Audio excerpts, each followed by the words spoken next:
Primeira carta de Paulo aos Tessalonicenses, capítulo 4.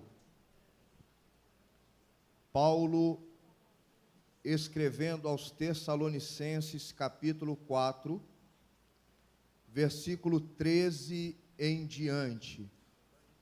Enquanto você procura, quero aqui também externar o meu louvor a Deus pela vida da minha amiga, a Vanúzia, que está nos acompanhando pelas redes sociais, mora pertinho, mora ali na Itália. Está ela e o marido dela, também a Michele, que está lá atrás, esposa do Pablo. Deus abençoe, viu, Michele? Feliz em te ver aqui, tá bom? Glória a Deus. Já está na tela, quem não trouxe a sua Bíblia, acompanhe conosco. Nos diz assim a palavra do Senhor: não quero, porém, irmãos, que sejais ignorantes acerca dos que já dormem, para que não vos entristeçais com os demais que não têm esperança. Porque se cremos que Jesus morreu e ressuscitou, assim também aos que em Jesus dormem em Deus os tornará a trazer com ele. Dizemo-vos, pois, isto pela palavra do Senhor, que nós, os que ficarmos vivos para a vinda do Senhor, não precederemos os que dormem, porque o mesmo Senhor descerá do céu com alarido e com voz de arcanjo e com a trombeta de Deus, e os que morreram em Cristo ressuscitarão primeiro. Depois, nós, os que ficarmos vivos, seremos arrebatados juntamente com eles nas nuvens a encontrar o Senhor nos ares. E assim estaremos para sempre com o Senhor. 18. Portanto, consolai-vos uns aos outros com estas palavras. Só quem tem essa esperança de morar no céu, glorifique e assente louvando ao nome deste Deus Todo-Poderoso.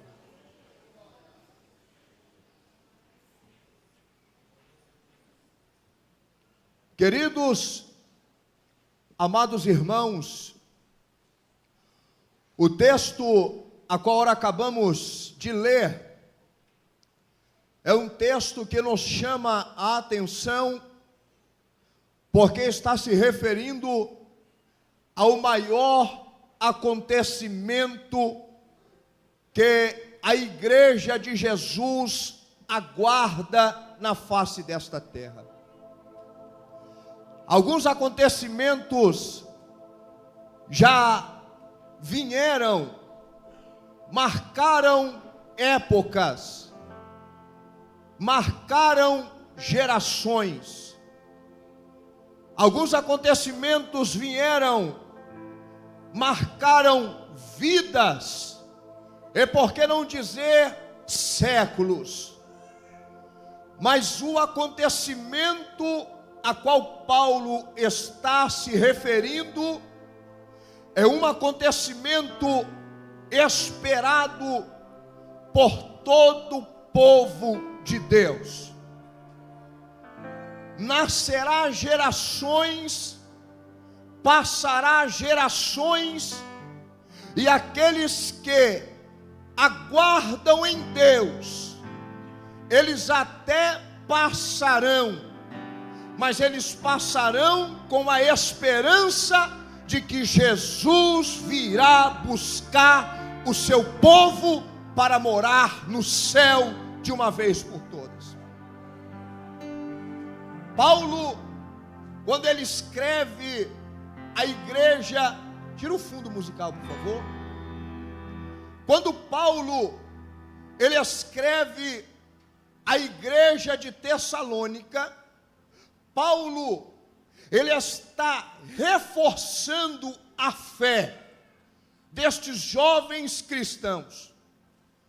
Paulo, quando ele chega na cidade de Tessalônica, Paulo, ele vai confirmar a esta igreja que a sua estadia nesta cidade e a sua pregação do evangelho não foi apenas por palavras, mas a ida de Paulo e os seus amigos à cidade de Tessalônica, ou a sua passagem em Macedônia, ela foi acompanhada pelo poder do evangelho de Jesus Cristo. Paulo, ele confirma a esta igreja que a sua ida naquele local foi conhecida por muitas pessoas. Por quê? Porque a cidade de Tessalônica, ou a cidade onde a igreja de Tessalonicenses estava, era uma cidade importante, era uma cidade, por que não dizer, uma cidade comercial, aonde várias nações passavam. Então Paulo, ele teve uma facilidade nesta cidade para propagar o evangelho e a palavra de Jesus Cristo. Paulo chega a afirmar que Paulo, ele teve um gozo no seu coração pelos crentes de Tessalônica, porque Paulo viu que os irmãos daquela igreja abraçaram o evangelho de tal forma que eles obedeciam a palavra, mesmo debaixo de perseguição, mesmo debaixo de tantas investidas de falsos mestres. Paulo, ele vai confirmar que o coração dele se alegrava, a sua alma se regozijava, porque ele via na feição daquela igreja a absorção e a prática do evangelho de Jesus Cristo no meio da igreja. Mas a Bíblia, e Paulo vai escrever, que por causa das investidas dos judeus contra a vida de Paulo, Paulo, ele viaja, ele sai daquela cidade, e a passar do tempo, Paulo envia Timóteo até a igreja, para fortalecer a sua fé, para saber como a igreja estava. E Paulo, ao escrever, ele fica feliz, mas ao mesmo tempo há uma preocupação, porque quando Timóteo volta trazendo boas novas, que o povo estava praticando a fé, que o povo estava obedecendo os princípios bíblicos, mas que o povo também tinha algumas dúvidas. O coração da igreja de Tessalonicenses estava acompanhada de algumas dúvidas, algumas variações. E qual era elas? Uma das dúvidas que pairava sobre o coração daqueles crentes era a respeito daqueles que haviam morrido em Cristo Jesus, porque segundo a tradição do povo daquele local, eles não acreditavam na ressurreição do corpo, eles não acreditavam que o ser humano, depois da morte, eles viriam a ressurgir ou a ressuscitar. Então, esta dúvida gerou um incômodo no coração daquela igreja. E eles, de fácil modo, transmitem esta dúvida para Timóteo. E quando Timóteo chega até Paulo para transmitir a sua ida, a sua estadia, para passar o relatório de como estavam os crentes daquela igreja, Timóteo fala: Paulo, o povo está bem, Paulo, o povo está obedecendo. Paulo, o povo está fortalecido na fé. O povo está combatendo as heresias. Só que tem uma coisa, Paulo: depois da sua partida, alguns irmãos em Cristo, eles faleceram, eles partiram. E os crentes, eles têm uma dúvida: o que vai acontecer com estes crentes? O que vai acontecer com estas pessoas? Depois que eles morreram, eles vão encontrar com Cristo? Jesus, quando vir buscar, eles vão ter a salvação? Então Paulo, ele começa a explicar, e ele começa a confirmar a fé que ele tinha e a esperança na pessoa de Jesus Cristo. Se tem uma coisa que eu aprendo com Paulo, é que a mensagem de Paulo, ela tinha um fundamento tríplice na sua mensagem. A mensagem de Paulo, ela era baseada na fé, ela era baseada na caridade, mas também era baseada na esperança. Se tinha uma coisa que Paulo tinha, e tinha em evidência, era a esperança na pessoa de Jesus Cristo. Paulo, tudo que ele falava, tudo que ele pregava, tudo que ele ensinava, era debaixo da esperança de que Jesus iria confirmar aquilo que estava saindo da sua boca. Então Paulo, para confortar o coração daqueles crentes, Paulo, ele começa a trazer, obrigado Vinícius, Paulo, ele começa a trazer, desde o ressurgimento de Jesus, desde o dia em que Jesus ressuscitou, Paulo começa a trazer a memória de que Jesus foi visto não só pelos discípulos, mas cerca de 500 pessoas também viram a Jesus depois que ele ressuscitou. Aí Paulo vai trazendo uma base sólida da esperança para aquela igreja. O que eu aprendo com Paulo é que Paulo tinha de sobra a esperança. Quando nós lemos ou vasculhamos no dicionário, nós vamos ver que esperança é uma expectativa de um bem que se deseja. A esperança é uma expectativa, é um desejo daquilo que se espera, daquilo que está se esperando. Mas eu vejo diferente. Na minha concepção, na minha visão, a esperança, ela deveria surgir de duas palavras. Quais são? Espera e herança. Esperança para o crente, ela deve partir de duas palavras. Primeiro, espera. Segundo, herança. Sabe por quê? Porque a salvação, ela é bem maior do que um desejo. A salvação, ela é bem maior do que um desejo. Por quê? Porque o desejo, ele vem e passa. O desejo você tem agora, daqui a pouco ele passa, mas a herança não.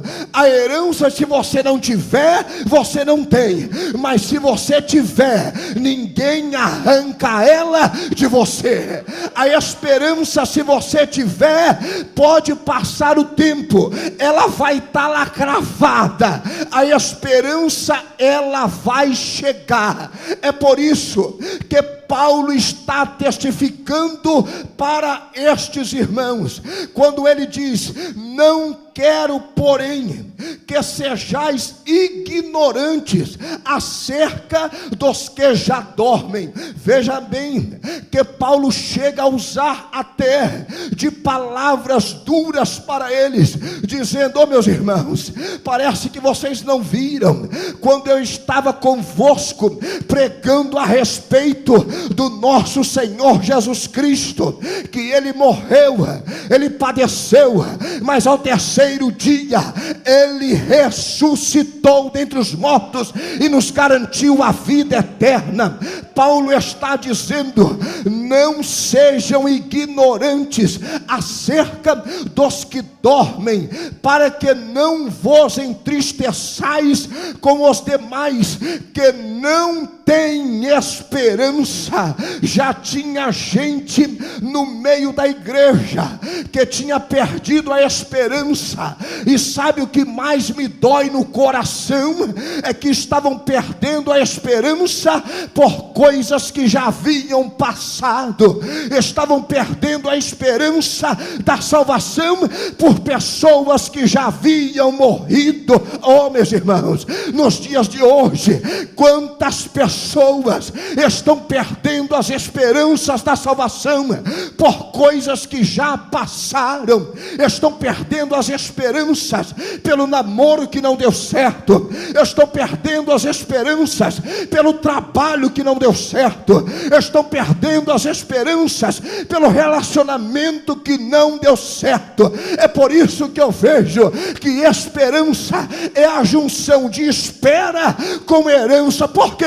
Porque o crente que espera em Cristo, ele sabe que a sua espera não é em vão. Ele sabe que a herança, ela pode até demorar, mas ela vai chegar. Ela pode até demorar, mas ela vai vir de encontro. Ela pode até demorar, mas passe o céu e passe a terra, no momento certo ela vai chegar até você. Deixa eu perguntar nesta noite: será que tem crente aqui que ainda não perdeu a esperança da salvação? Levante a sua mão para o céu, adore a Ele por alguns segundos. Jesus vai te buscar.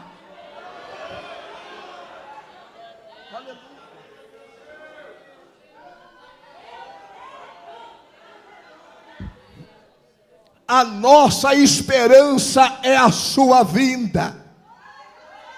O Rei dos Reis vai vir nos buscar.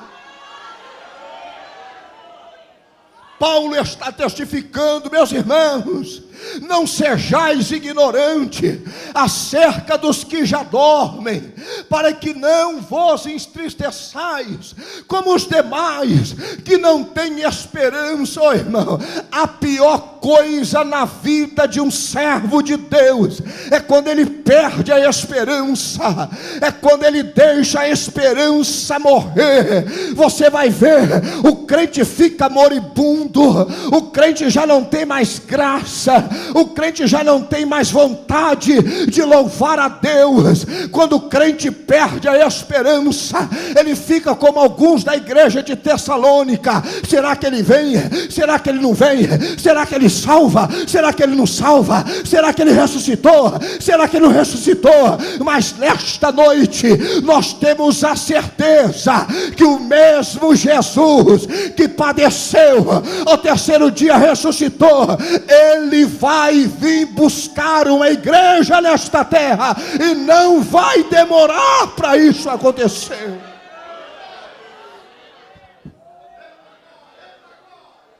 Sabe o que me chama mais atenção? É que quando nós começamos a estudar a Bíblia Sagrada, nós vamos ver que Deus, Ele não faz nascer a esperança no coração de ninguém sem que Ele não venha demonstrar pelo aquilo que Ele está esperando.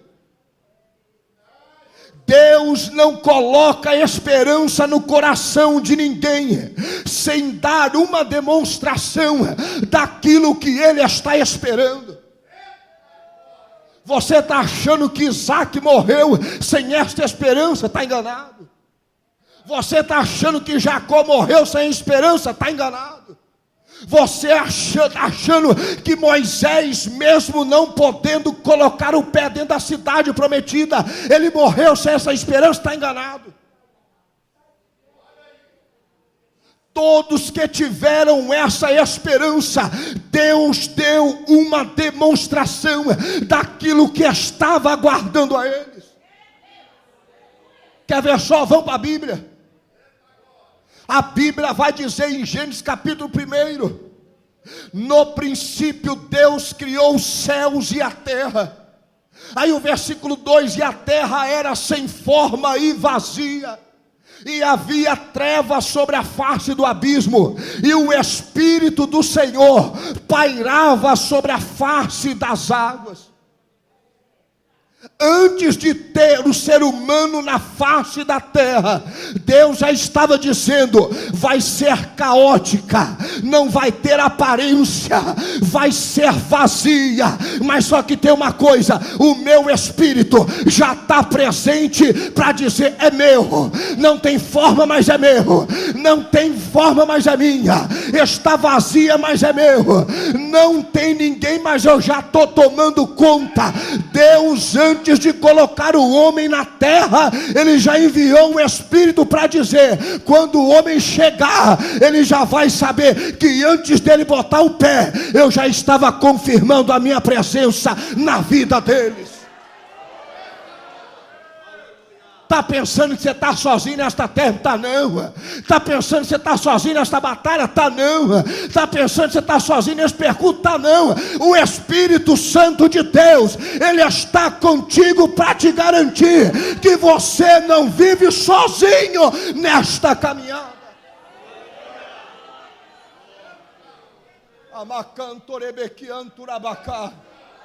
Quer ver só uma coisa? A Bíblia diz que em tempos obscuros, em tempo de pecado, Deus faz nascer um homem. Que homem? A Bíblia vai dizer que o nome dele era Enoque. Enoque. Aí a Bíblia vai dizer assim: Enoque andava com Deus, Enoque vivia a presença de Deus, Enoque obedecia a Deus. Aí a Bíblia vai dizer assim: de tanto que ele andava tanto com Deus, que Deus não achou necessidade dele ficar na terra. Ele disse: Enoque, sobe para o céu, sobe, sobe, Enoque, sobe. Eu quero você aqui em cima, Enoque, sobe. Enoque já tinha tipologia da igreja de Jesus nesta terra, porque a igreja que anda com Deus, a igreja que caminha com Deus, a igreja que respira a Deus, ela não vai ficar nesta terra. Vai chegar uma hora que Jesus vai dizer: está na hora, sobe que eu estou esperando, sobe que eu estou esperando, sobe que eu estou esperando. Deus não vai colocar a esperança no seu coração sem te dar uma demonstração daquilo que você espera.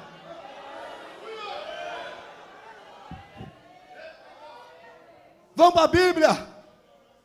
A Bíblia vai dizer lá em Gênesis capítulo 3, que depois que Adão e Eva pecam, todos conhecem, vamos adiantar. A Bíblia vai dizer que Adão se esconde, e Adão resolve tenta resolver o problema com as suas próprias mãos. Aí a Bíblia vai dizer: e Adão, ele cozeu folhas de figueira para se tampar a sua nudez. Ele tentou resolver o problema com as suas mãos, com a sua justiça. Mas Isaías diz que a justiça do homem é como trapo, não serve se não for a justiça de Deus operando na vida do homem. O homem continua miserável, o homem continua pobre, o homem continua nu, o homem continua sem valor. Mas aí Deus, para dar a demonstração da esperança, Deus, ele dá a sentença. Ele fala: olha, da semente da mulher nascerá um que esmagará a sua cabeça. Aí ele dá a esperança. Mas para Adão ter a esperança, Deus precisava demonstrar o que ele estava esperando. Aí sabe o que Deus faz? Deus vai lá, a Bíblia não diz, mas conjecturando, nós entendemos. Deus vai lá, pega um cordeiro, sacrifica o cordeiro. Imagina, irmão, Deus fazendo expiação para Adão dentro do jardim. A Bíblia diz que ele pegou, ele fez peles e cobriu Adão. Quando ele cobriu Adão, ele está dizendo: Adão, a esperança está na semente, mas a demonstração está na veste. A esperança está na mulher, aonde o filho vai nascer, mas antes dela dar a luz, eu já estou demonstrando graça, eu já estou demonstrando misericórdia, eu já estou demonstrando perdão. E sabe o que me chama mais atenção? Deus colocou a veste dentro do jardim. Quando Deus tira ou expulsa o homem, ele não expulsa nu, ele expulsa vestido. Deus estava dizendo: Adão, eu estou te tirando do paraíso, mas vai com uma certeza, vai chegar um tempo que vai vir um sacrifício perfeito, perfeito, perfeito, perfeito, perfeito. Deus sempre demonstra para eu e você aquilo qual estamos esperando para a nossa vida. O que me chama mais atenção é que quando a Bíblia Sagrada vai dizer, Paulo, ele é um dos apóstolos que ele mais usa esta palavra, se referindo aos mortos. Quando Paulo vai falar de um crente que partiu, ele, a maioria das vezes, não vai dizer ele morreu, vai dizer ele dorme. Ele não morreu, eles dormem. Aí sabe o que me chama a atenção? Isso é forte demais. Sabe o que me chama a atenção? É que lá no Velho Testamento, Deus já estava testificando vida, mesmo em um povo que já estava dormindo. Quer ver só uma coisa? A Bíblia diz que Elias era um profeta, que aonde ele falava, Deus escrevia embaixo. Mas a Bíblia vai dizer que quando Elias, ele está para subir, ele chama Eliseu, e ele diz assim: Eliseu, Deus está para me tomar. Faz o seguinte, Eliseu, eu vou lá para Betel, fica aí. Aí Eliseu fala: Herodes, eu vou agarrado em ti, aonde você for eu vou. Aqui já testificava ou tipificava Jesus e a igreja dele nesta terra. Presta atenção, a Bíblia vai dizer que Eliseu, quando soube que Deus ia tomar Elias, Eliseu não dormia, Eliseu não piscava, Eliseu ficou cabreiro. Aonde Elias ia, Eliseu estava com o pé atrás. Eliseu, eu vou em Jericó. Vou nada, estou atrás, estou contigo. Eliseu, eu vou em Jericó. Vou nada, deixa eu ir atrás. Aí a Bíblia Sagrada diz que o povo chegava para Eliseu e dizia assim: Eliseu, você sabe que Elias vai subir, né? As profecias dos antigos dizendo para mim, para você, testificando que ele vai vir. Aí Eliseu falava: eu sei, calai-vos, porque vai chegar a hora. Aí ele ia, aonde Elias ia, ele ia atrás. Aí chegou um dia que Elias olhou para Eliseu e falou assim: Eliseu, pede o que tu queres. Pede, Eliseu, o que tu quer para me deixar em paz, para deixar eu subir em paz. Aí Eliseu fala bem assim: eu quero porção dobrada do teu espírito.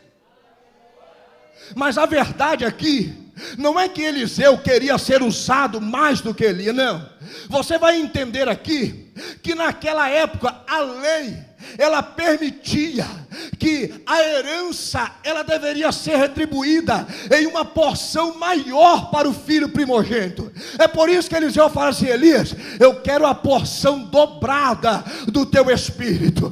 Parece que eu vejo quando Jesus está para subir e ele fala bem assim: eu vou, mas eu não vou te deixar sozinho, eu vou mandar o Consolador. Mas o que eu tenho que fazer? Tem que pagar o preço, porque se não pagar não recebe. Aí parece que eu vejo Elias andando, e a Bíblia diz que eles estavam conversando, comunhão, irmão, eles estavam conversando, eles estavam dialogando, é a comunhão entre a igreja e Cristo. E de repente a Bíblia diz que quando eles estavam caminhando e conversando, veio um carro de fogo, separou Elias e Eliseu. E quando Eliseu, ele vê Elias subindo, e ele rasga as vestes, quando ele olha, a capa de Elias tinha ficado. Sabe o que isso testifica? É o Espírito Santo. Quando Jesus subiu, e ele disse assim: eu vou subir, mas eu não vou deixar vocês sozinhos, eu vou deixar alguém que testifique dia e noite que eu estou indo, mas eu vou voltar, eu vou voltar. Ele vai testificar no coração de vocês que eu estou indo lá preparar a morada, mas em breve eu volto para buscar vocês.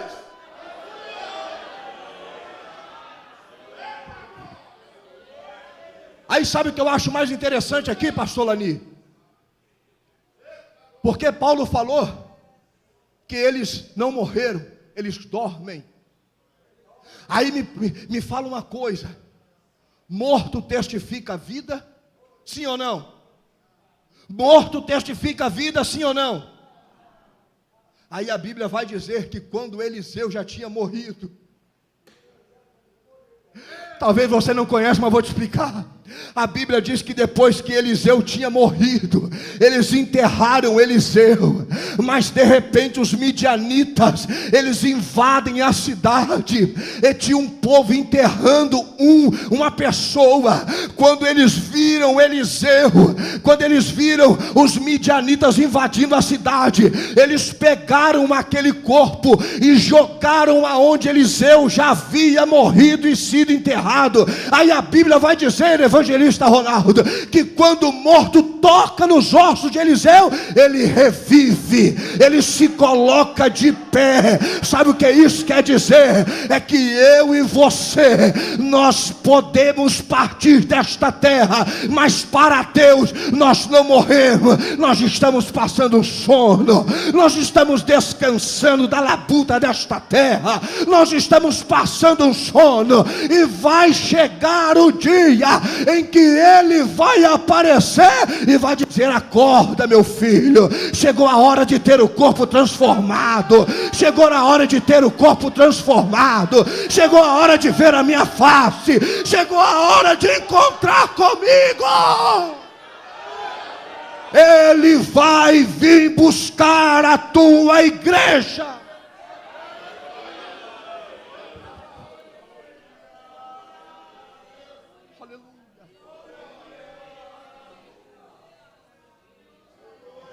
É por isso que Paulo, ele está testificando, ele está confortando, ele está animando a fé daquele povo, dizendo: não se preocupe, aqueles que morreram em Cristo, eles vão ter a mesma herança que nós temos em vida.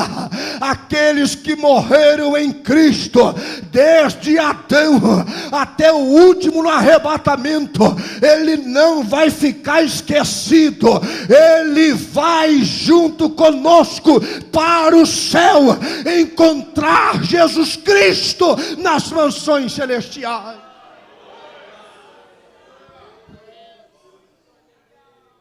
Aí vamos para a Bíblia.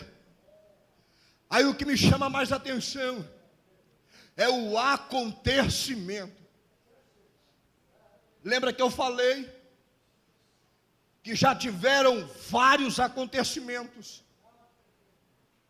O doutor e pregador Billy Graham, ele disse em uma das suas frases que o maior acontecimento da história não foi o homem subir e pisar na lua, mas foi Deus descer e pisar na terra. Na era cristã, nós vimos vários acontecimentos. Desde a descida do Espírito Santo no dia de Pentecoste, a igreja, ela vem marcando gerações. A igreja, ela vem marcando séculos.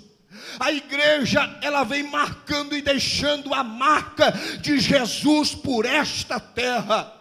Mas aqui está o maior acontecimento que irá acontecer na face desta terra. Sabe qual é? É o arrebatamento da igreja.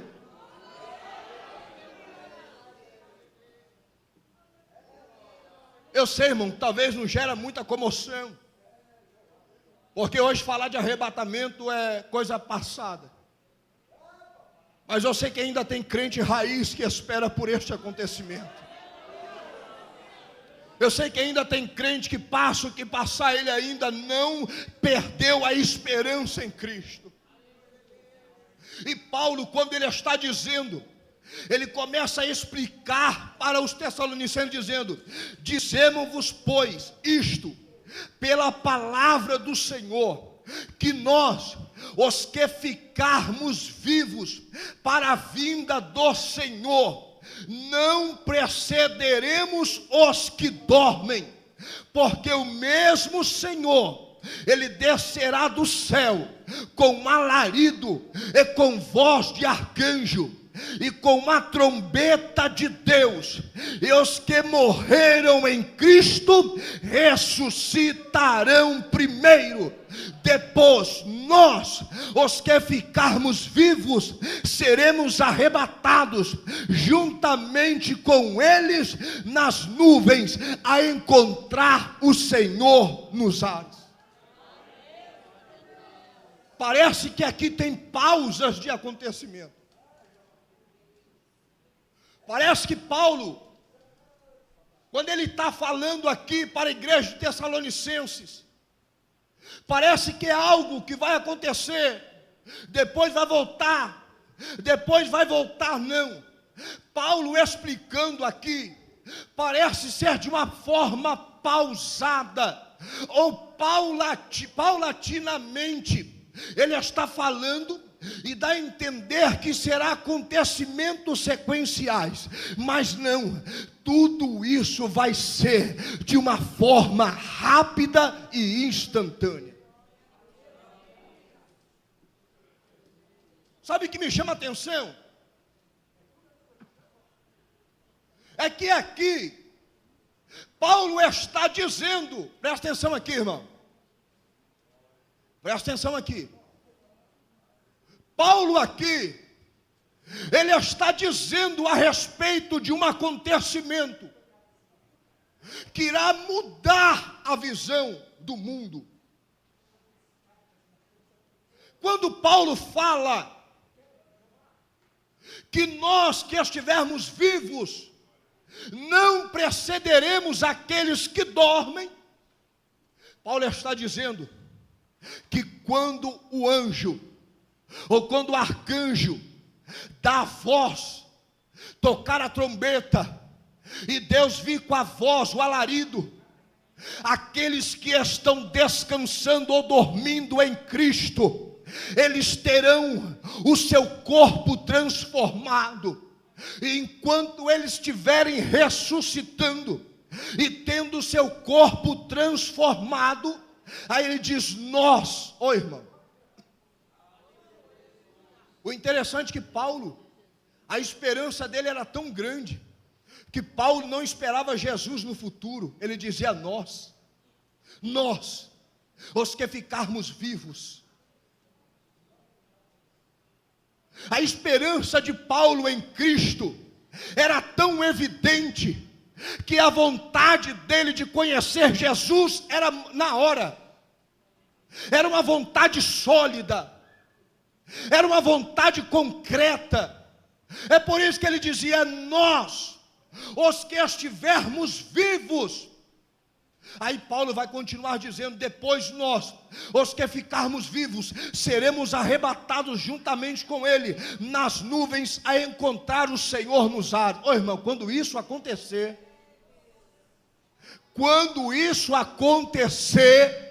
vai ser só vitória para a igreja. Quando isso acontecer, vai ser só glória. Mas sabe qual é o problema? Redobre a sua atenção agora. Sabe qual é o problema? É que nesse acontecimento, Martelane, existe duas classes de pessoas. A classe dos que sobem para encontrar com o Senhor nos ares, e a classe dos que ficam e não sobem no arrebatamento da igreja. Quando nós falamos é lindo, é bonito de se ouvir, a trombeta vai tocar, Deus vai dar a voz, o alarido, aí nós teremos o corpo transformado, aquilo que é corruptível, como Paulo diz lá em Coríntios, se transformará na incorruptibilidade, e nós subiremos. Mas tem uma coisa: aqueles que não deram ouvido ao Evangelho, aqueles que não se arrependeram dos seus pecados, aqueles que não tiverem o seu nome escrito no livro da vida, eles não vão experimentar esta graça.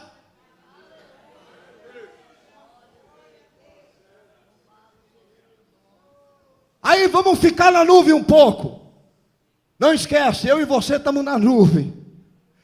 A gente já subiu no arrebatamento. Estamos lá nos ares. É só vitória. Já estamos com as roupas transformadas, o corpo transformado, pastor. Já estamos tranquilos, bem na foto. Já vamos encontrar o Senhor Jesus. Mas tem uma coisa: o desespero daqueles que vão receber a notícia.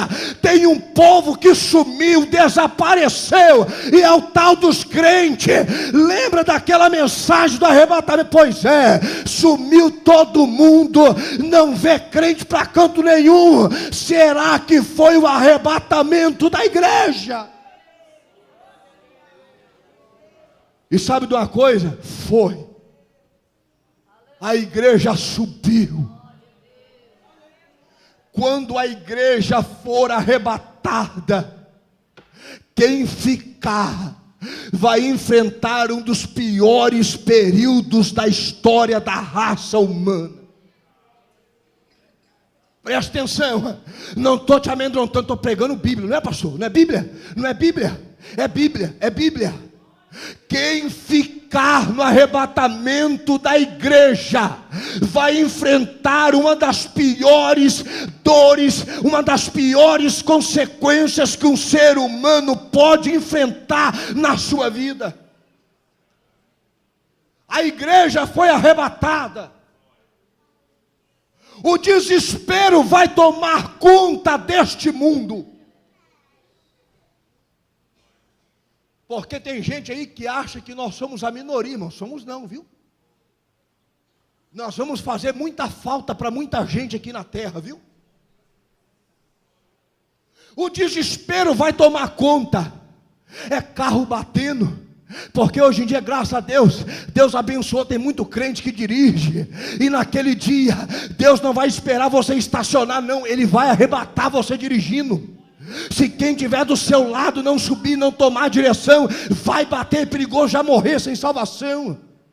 Aviões, hoje em dia já tem uma lei que dizem que lá nos Estados Unidos eles acreditam tanto no arrebatamento, que hoje em dia, se um piloto não for crente, o outro tem que ser, ou vice-versa, porque eles não estão esperando as consequências que virá depois do arrebatamento. Aí sabe o que vai acontecer? A igreja vai estar lá no céu. Os 3 primeiros anos e meio, o anticristo vai se rebelar e vai tentar passar o mel na boca daqueles que ficarem. Não, foi um acontecimento simples. Se junta comigo. O meu governo é um governo único. Eu vou implantar só uma moeda, não é assim, pastor? Eu vou implantar só uma moeda. Todo mundo vai viver bem, vai viver feliz. Todo mundo vai viver em paz. Esquece esse negócio de arrebatamento para lá. Eu tenho solução para os seus problemas. É assim, irmão. Todo governo corrupto, quando ele quer entrar e dominar, ele sempre vai falar: eu tenho solução para os seus problemas. Eu tenho solução para você. Aí ele vai implantar o governo dele. Os 3 anos e meio, primeiros 3 anos e meio, será uma paz, será só paz, será só harmonia. Todo mundo vai viver bem. Quem lembrar mas quando a minha mãe estava nesta terra, tanto que ela me falou: meu filho, larga as drogas, vai para a igreja, Jesus está voltando. Eu não dei ouvido. Larga os bailes funks desta vida, vai viver, vai dedicar a sua vida a Cristo. E eu achei melhor os prazeres da carne, e hoje eu sofro as consequências, porque Ele veio e eu não subi. Aí os 3 anos e meio vai ser só alegria, mas a Bíblia ensina que depois dos primeiros 3 anos e meio, ele vai começar a mostrar a cara, ele vai começar a ser adorado, ele vai querer ser adorado como Deus, ele vai querer assentar lá no trono de Israel. Quando Israel levantar o trono, ele vai querer ser adorado. É aí que o negócio vai ficar feio, irmão. É aí que o negócio vai pegar fogo. Se você acha que o governo hoje é ruim, se você acha que a vida que você está levando hoje é ruim, espera só ver o anticristo chegar e lascar o número da besta na sua mão, na sua testa, e dizer: só compra se adorar a besta, só come se me servir, se me reverenciar, se me adorar. Se você está achando difícil hoje, se eu fosse você, eu se convertia para subir para o céu, porque se você ficar, vai ser pior do que você está vivendo. Irmão, o glória sumiu. O aleluia desaparecer, mas irmão, é Bíblia. Jesus vai vir buscar a sua igreja, e bem-aventurado é aqueles que têm oportunidade de ouvir esta mensagem e receber Jesus como Salvador da sua alma.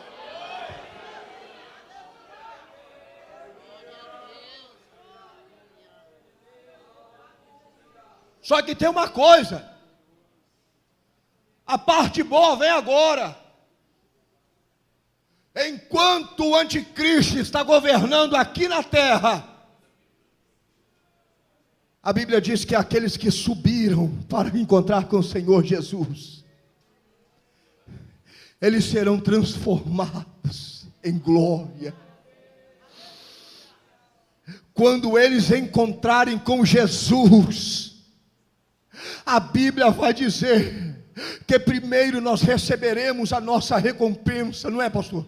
Nós vamos receber a nossa recompensa, aquilo que você fez nesta terra, as suas obras, as suas caridades, as benevolências que você vivenciou nesta terra, aquilo que a quem você ajudou, quem você prestou serviço, aquilo que você fez de bom.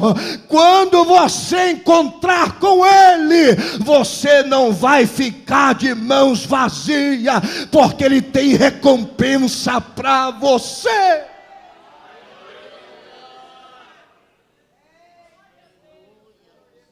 Aí eu estou conjecturando, viu?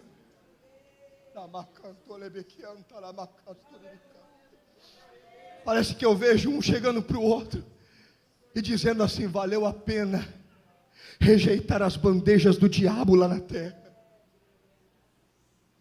Valeu a pena sofrer para servir a este Cristo lá na terra. Valeu a pena não ter uma perna, mas eu não deixei de caminhar na presença dEle. Por que que eu tenho duas? valeu a pena eu chorar lágrimas pela madrugada, pedindo a Deus: Deus, não me deixa desviar dos teus caminhos. Valeu a pena.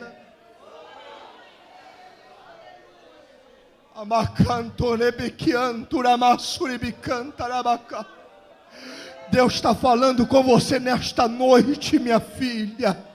Deus está falando com você nesta noite, meu filho. O prazer que Ele quer revelar em você lá na glória não se compara com os prazeres desta terra. Aquilo que Ele quer revelar em você lá na glória não se compara com aquilo que você tem experimentado nesta terra.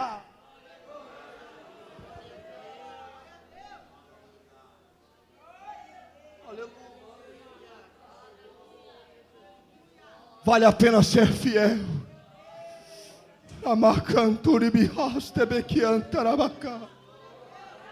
Vale a pena ser fiel. A bandeja que você está abrindo mão aqui hoje, Jesus vai chegar com uma melhor para você e vai dizer: bem-vindos, benditos de meu Pai, bem-vindos.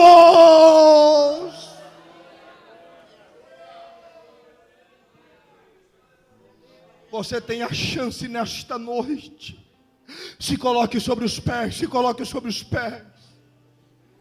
Você tem a oportunidade nesta noite. Feche os teus olhos.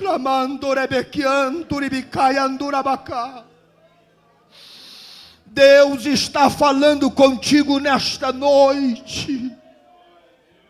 Deus está testificando no coração de alguém nesta noite. Você não pode continuar da forma que você está vivendo. Eu tenho vida eterna para você. Parece que eu ouço: os fiéis são transladados, seu trabalho aqui findou, a carreira destes santos nesta vida já cessou. Do Senhor os bons ceifeiros terminaram seu labor, a colheita completou-se, é a vida do Senhor. O Rei está voltando. 547, bota aqui na tela. Está voltando, a trombeta está soando, para os santos transladar. O Rei está voltando, o Rei está voltando, aleluia, Ele vem buscar. Escute, desta terra. Quem vai subir? Quem vai subir? Quem vai subir? Está falando de você. Está falando de você. É só quem vai subir. Está falando de você. Vão te procurar, não vão te achar. Vão querer ouvir a sua mensagem, vai ser tarde. É notícia em toda parte, Jesus Cristo já voltou. O céu é real. O céu é real. Está voltando. O céu não é abstrato. O céu não é tecnologia 3D. O céu não é metaverso. O céu é real. Nós vamos para lá. Está voltando, está vindo te buscar. Aleluia, Ele vem nos buscar. Os remidos vão subindo, é a festa celestial. Todo o céu, contempla, irmão, contempla. Contempla o céu se abrindo. Você transpassando os ares para encontrar com Ele. Ao som de muitas águas, nos entoar aleluias ao Cordeiro. Ele vai te buscar. Vamos ir, Nós vamos morar lá. Nós vamos encontrar com Ele. Nós vamos ver Ele. Nós vamos abraçar Ele. Nós vamos viver com Ele. A trombeta está soando para os santos declarar. Ele está voltando. Aí na galeria, Ele está voltando. Ele está voltando. É real a sua vinda. Ele vem nos buscar. Bem baixinho, bem baixinho. Rama cantore bequi andarabasto que men que amandarabata. Sabe por que você está sentindo isso daí? É Ele testificando a sua esperança. Anando camante que miniquianto rabacante minica. É Ele testificando um pouquinho do que você vai sentir lá em cima. Liminiace que me contarabaste miniquia.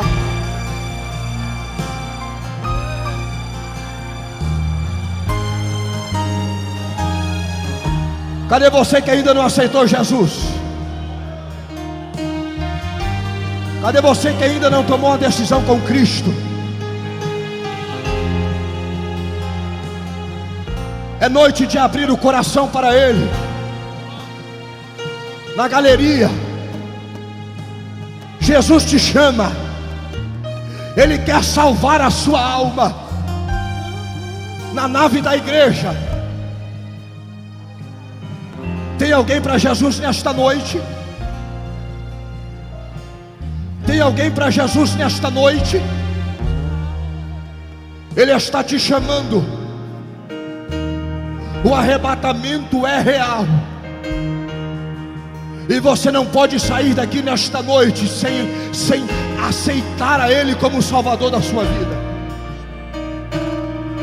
Está vindo um adolescente aqui, irmão. Olha só que maravilha. Tão novo, e já está reconhecendo Jesus Cristo na vida dele. Eu sei que ainda tem alguém. Essa noite foi marcada para Jesus falar no seu coração.